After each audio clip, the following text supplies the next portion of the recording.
అన్న నమస్తే. నమస్తే బ్రదర్. ఏం పేరు అన్న? శ్రీనివాస్ నా పేరు. శ్రీనివాస్ నా పేరు. ఏం ఏం చేస్తుంటారు? నేను అడ్వకేట్గా చేస్తున్నా ప్రజెంట్. అడ్వకేట్గా చేస్తుంటారు. ఎక్కడ ఉండేది? ఎక్కడ? హైదరాబాద్ రామంతపూర్. ఉప్పల్ రామంతపూర్. ఉప్పల్ రామంతపూర్. అంటే ఎట్లుందన్న ఇప్పుడు రాష్ట్రంలో పరిస్థితులు చూస్తూ ఉంటే ఇప్పుడు కాంగ్రెస్ గవర్నమెంట్ వచ్చి 2.5 సంవత్సరాలు అవుతా ఉంది.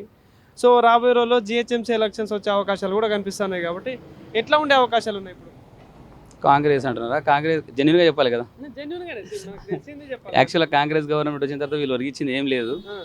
తర్వాత ఇక్కడ పే కోట్లు కూడా పోతున్నాయి. ఇప్పుడు జెన్యున్గా ఇప్పుడు మనకు ఆధార్ లింక్ చేయడం వలన ఎస్ఐఆర్ రావడం వలన ఇప్పుడు 1 ఇండియా 1 ఓట్ అనే విధంగా వస్తుంది. కాబట్టి ఓట్లన్నీ పోతాయి. ఖచ్చితంగా జెన్యున్గా ఒరిజినల్ ఓట్స్ ఉంటాయి. కాబట్టి జిహెచ్ఎంసీ ఎలక్షన్స్ లోపల కాంగ్రెస్ గవర్నమెంట్ రాదు. ఎందుకంటే వీళ్ళు ఒరిగిచ్చింది ఏం లేదు. వీళ్ళు ఏ పథకాలు కూడా కరెక్ట్ శాంక్షన్ చేస్తలేరు. 2.5 సంవత్సరాలు వీళ్ళు ఏం చేస్తారని ఏం చేస్తలేరు కదా. కాబట్టి ఖచ్చితంగా మళ్ళీ బీజేపీ బీఆర్ఎస్ వీళ్ళు పాలన చేస్తారు. ఖచ్చితంగా వీరికే ఉంటుంది ఆప్షన్. కానీ ఇప్పుడు ప్రతి ప్రోగ్రాంలో చెప్తా ఉంటారు కదా, మేము 6 గ్యారెంటీలు పథకాలు ఇస్తున్నాం, మహిళల్ని కోటీశ్వర్లు చేస్తా ఉన్నాం, 2500 అట, 4000 పెన్షన్ అట. అవి అమ్మాయిన చూస్తుంది. ఏంది అసలు వీటి పరిస్థితి ఏంటి? మహాలక్ష్మి పథకం కింద ఇచ్చినటువంటి దాంట్లో ఏది ఇవ్వలేరు. రేషన్ కార్డు అని చెప్పారు, అది ఇవ్వలేరు. గ్యాస్ అని చెప్పారు, అది ఎవరికి ఇస్తారు వారికే తెలుసు. అసలు ఇక పింఛన్లు అంటున్నా కరెక్ట్ ఎవరికి పడతలేవు అసలు. పింఛన్లు కూడా సరిగా. ఈ రైతు బంధు అంటారు, ఆ రైతు బంధు కూడా కరెక్ట్గా 50 ఎకర్స్ లోపల వరకు వడ్డీ ఉంటాయి. ఇప్పుడు నాకు తెలిసి అందరికి పడతలేవు రైతు బంధు కూడా. వీళ్ళు దేంది వీకింది లేదు వీళ్ళు. కానీ ఇప్పుడు వీళ్ళు ఏం చేయలేరు, చెయ్యరు కూడా. వీళ్ళతో కాదు కూడా. ఈ రుణమాఫీ సంగతి ఏందని మన ఐడియా ఉందా? నాకే రాలేదు. నాకు కూడా ఉంది.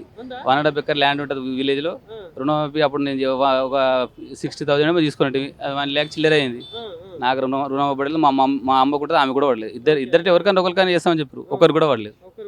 ఇద్దరు కూడా పడలేదు. చేసినామని చెప్పేసి చాలా ప్రోగ్రాంలు చెప్తారు గారు. కానీ ఇప్పటివరకు అయితే పడలేదు. ఎవరికి పడలేదు. ఇంతవరకు పడలేదు.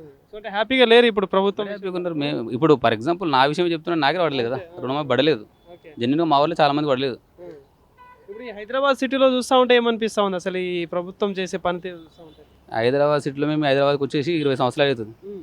20 years లోపల మాకు ఇక్కడ ఓటర్ కార్డులు ఉండే, అన్నీ ఉండే. సో ఇప్పుడు జెన్యున్గా ఊర్లు ఉండే కాబట్టి ఊర్లోకి పోతాయి, నో ప్రాబ్లం. సో ఇక్కడ చూస్తున్న దాని ప్రకారం చూస్తూ ఉంటే ఇప్పుడు ఈ అభివృద్ధి విషయంలో కావచ్చు, ఇప్పుడు కొత్తగా ఈ హైడ్రా అనేది ఒకటి పెట్టిలు, మూసి సుందరీకరణ అని చెప్పేసి ఇట్లా రకరకాల కార్యక్రమాలు చేస్తూ ఉన్నారు కదా. ఎట్లా అనిపిస్తూ ఉంది వీళ్ళ ప్రవర్తన చూస్తూ? మూసి సుందరీకరణ చేసి ఏం చేస్తాడు? అక్కడ చుట్టుపక్కల వాళ్ళందరూ ఇల్లు గుల్ల కొట్టేస్తున్నారు. మాకే ఇల్లు ఉండే, మా అక్క కూడా ఇక్కడ ఇల్లు ఉండే, గుల్ల కొట్టేసారు. డబుల్ బెడ్రూమ్ ఇస్తామన్నారు. వాళ్ళకి డబుల్ బెడ్రూమ్ ఇల్లు లేరు. ఈమెకు అడగండి, డబుల్ బెడ్రూమ్ ఈమెకు రాలేదు. యాక్చువల్గా ఈమె ఇల్లు కూడా ఇక్కడ సైడ్ గుల్ల కొట్టేసారు. ఇక్కడ గరటి పనులు అమ్ముకుని బతుకుతారు వాళ్ళు. పాపం ఆమె వచ్చినాం ఇప్పుడు మాట్లాడమని చెప్పి సార్ దాందే ఇప్పుడు అప్లికేషన్ ఫామ్ ఫిల్అప్ చేసిపోతున్నాం. నిజానికి వాళ్ళకి ఇల్లు రాలేవు. నిజంగా ఇక్కడ మాకు కూడా డబుల్ బెడ్రూమ్ కేసినప్పుడు మాకు ఇచ్చిర్రు. డబుల్ బెడ్రూమ్లు లిస్ట్ అవుట్ చేసిర్రు. 3rd ప్లేస్లో 4th ప్లేస్లో ఇస్తామని చెప్పారు. మనకు వాళ్ళ గవర్నమెంట్ వస్తే ఇస్తురేమో. సో అది పోయింది. డబుల్ బెడ్రూమ్లు ఆల్రెడీ మిగిలిపోయినాయి. అవి ఇప్పుడు ఎవరికి ఇస్తారో ఎక్కడ ఇస్తారో వాళ్ళకి తెలుసు. వాస్తవంగా జెన్యున్గా ఉన్నటువంటి డబుల్ బెడ్రూమ్ రాలేవు. ఇప్పటి వరకు మా విలేజ్లో కూడా ఇల్లు లేవు.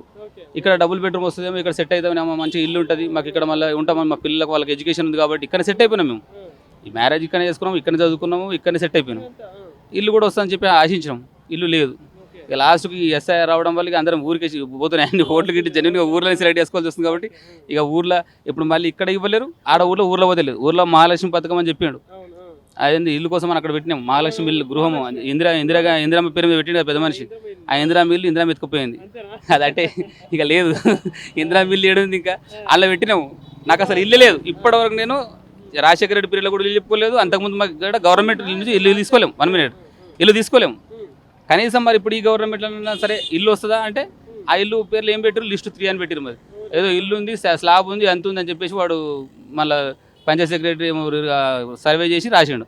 నేను పోయి పంచాయతీ దేవుడు ఎంపీడీఓ పోయి అడిగిన, ఏంటంటే మరి ఇది పరిస్థితి ఏంది, నాకు ఇల్లు లేదు, ఇల్లు ఎట్లా వచ్చిందని చెప్తే ఆయన అంటాడు, ఇల్లేడ మీరు లిస్ట్ 3 అని పెట్టారు కదా, ఉండదంట కదా మీది అంటే, లేదయ్యా నాకు లేదు, నేను ఇది కలెక్టర్ దగ్గర తీసుకుపోయినా. ఆల్రెడీ యాక్చువల్గా నేను కలెక్టర్ దగ్గర పోయి ఇచ్చిన లిస్ట్.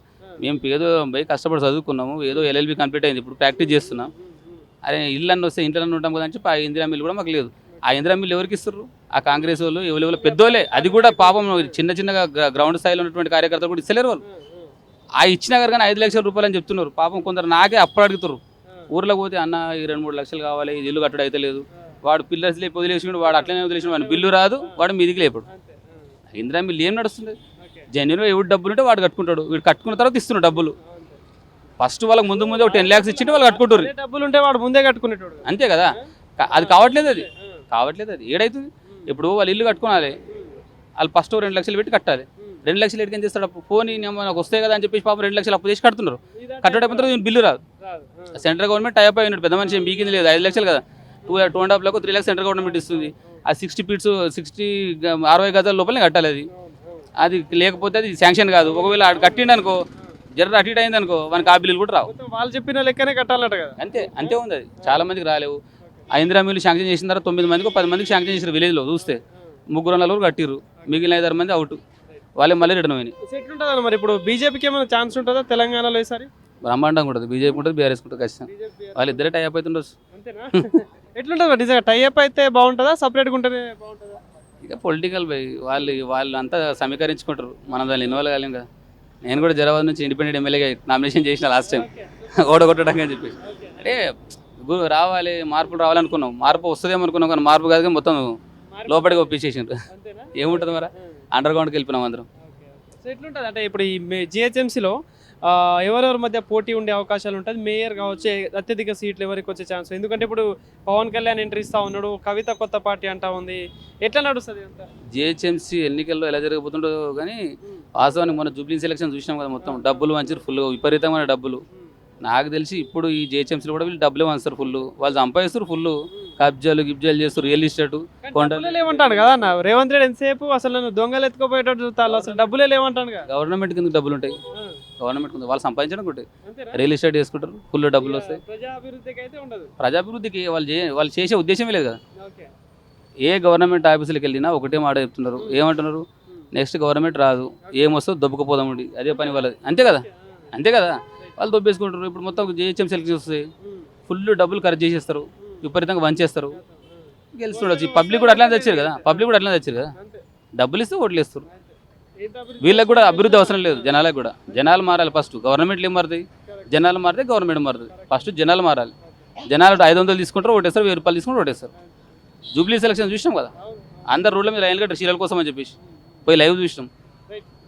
అంటే ఏ గవర్నమెంట్ ఉంటే బాగుంటుంది మరి? ఫైనల్గా ఏం చెప్తారు రాబోయే రోజులలో కావచ్చు? ఇప్పుడు కాంగ్రెస్ ఉంది, ఇంతకుముందు బీఆర్ఎస్ చూసింది కాబట్టి ఎట్లుంటుంది రాబోయే రోజులలో? ఎవరికి ఏది ఉంటే బాగుంటుంది అనుకుంటారు? నాకు తెలిసి కేసీఆర్ అయితే యూనిక్. నాకు తెలిసి కేసీఆర్ గారే సూపర్. నాకు తెలిసి లెజెండ్. ఆయనతో పనిచేసినందుకు మేము కూడా గర్వంగా ఫీల్ అవుతాం. ఉస్మాన్ యూనివర్సిటీలో ఎంబీసీ అది, తెలంగాణ ఉద్యమంలో పాల్గొన్నాం అప్పుడు. సో కేసీఆర్ గారికి మేము ఫుల్గా సపోర్ట్ చేసినాం అప్పుడు.